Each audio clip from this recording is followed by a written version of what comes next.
at the core of it all, restaurants are also like a real estate space, right? That's what McDonald's always claimed to be. How much you can monetize which area. So if you can tomorrow start monetizing walls by displaying brands or Art. selling stuff, would you do Putting it? art, Would you do it? of course, would love to do that. Why aren't you doing it already? We are doing in some cases. For example, in some of our bars, some key locations for logos are kept for some beverage companies. So a Budweiser, we have a link with Budweiser. We put their logos up, they pay us money for it.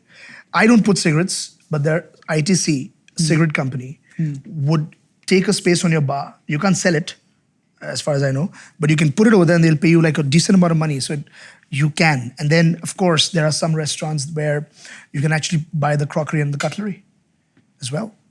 And art. Art is lying on the walls. Yeah. London Arts Club does I've that. seen that in some places. London Arts Club does that. You know the food you guys are eating, which was your favorite dish? Each one. Then I'll tell you why. I like the keema. Yeah. Same. Came out for me. Where's the keema from? Oh. Very good. Keema pav. Where's the prawn from? This is from Prawn, I don't know, not mine. This is Farzi Cafe. Yeah. And the prawn is from?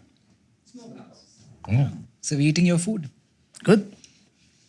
You guys are proper evil people. This is in-depth It's stuff. Good thing I got dessert, so I insidious know where it's from. Level 10 shit. We got a few options there too. Just to trick everybody.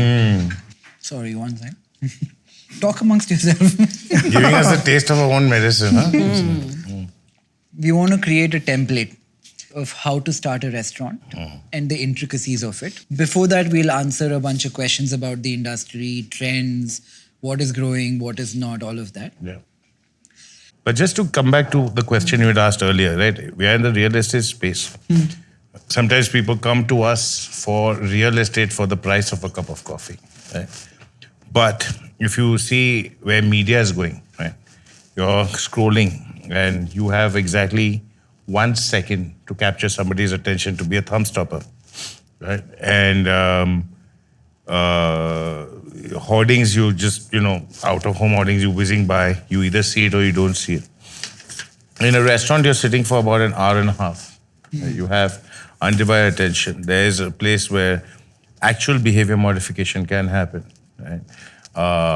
You can really, in a more sensory way, introduce products to customers.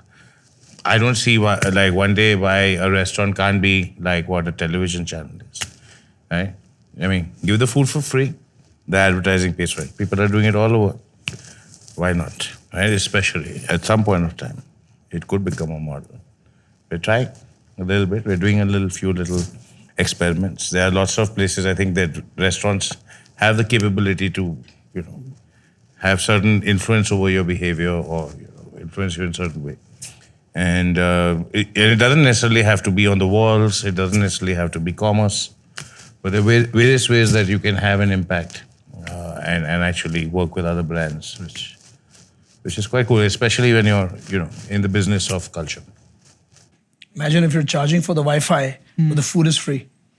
It's like one of those bars, tapas bars in Chupitos bars, style bars in Spain, where you can go and there are tons of them, shots and liquor oriented. You pay for the drinks and the food is given for free. You could give, for example, a tech company could figure out to sell a service for free and give you free coffee and free food. Is that the way forward, you think, for restaurants? Like, I see in Dubai restaurants... Not fully. One way. One way. That's a way. I think... Socials is becoming a workplace during the day, right? Co-working, yeah. Social always been a co-working space. But do you think because you're using so much real estate inventory only at a certain time of the day, the logical way forward would be to monetize the other times for different things? Yeah. So I think you're paying rent for 24 hours, right? Yeah. But you use it for basically 12 to 14 at max. You're paying salaries for the month. You're able to utilize at max, I think, 8 hours a day. I think restaurants are the final bastion of hope for human offline social engagement. That's too much responsibility. And it is the final bastion of hope because I really think the digital world is overcoming everything else thing. So I think the restaurants play a key role in binding families. It's a huge responsibility, as Riaz said. But I think it is also, we're in the business of giving happiness.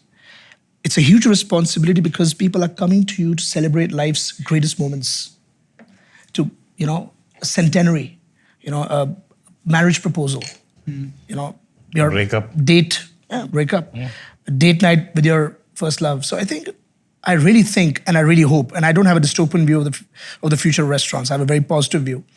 And once we get into the math of what India can offer, you'll realize that we have not even scratched the surface yet for restauranting or delivery in India yet. Hi, I'm Nikhil Kamath. I'd love to know what you thought of the episode. Comment, like and subscribe, and thank you for watching.